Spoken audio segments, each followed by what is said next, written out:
Penyelenggaraan pendidikan tinggi dituntut taat pada aturan dan paham mengelola perguruan tinggi dengan baik.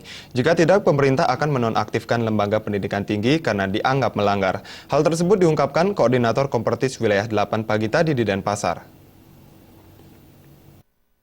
Koordinator Kopertis Wilayah 8 Nengah Dasi Astawa mengungkapkan, penyelenggara pendidikan perguruan tinggi harus taat terhadap aturan.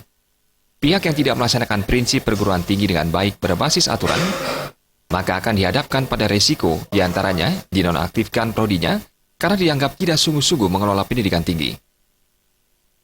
Kita ini harus concern di bidang mutu, karena mutu itu adalah meningkatkan daya saing bangsa kita. Buat apa kita mencetak banyak-banyak sarjana kalau tanpa dikelola dengan sungguh-sungguh? Maka sebelum SK-nya diambil, pasti dulu dinonaktifkan. Sekarang kan sedang hot-hotnya dinonaktifkan. Itulah sebabnya, karena mereka tidak paham tentang mengelola perguruan tinggi yang berbasis regulasi.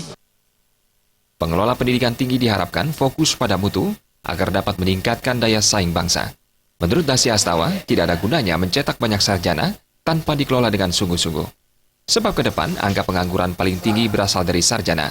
Untuk itu, perguruan tinggi harus mampu mengelola pendidikan yang berkualitas, sehingga lulusannya mampu terserap di dunia kerja atau bahkan mampu menciptakan lapangan kerja. Pera Widya dan Riasa, Bali TV.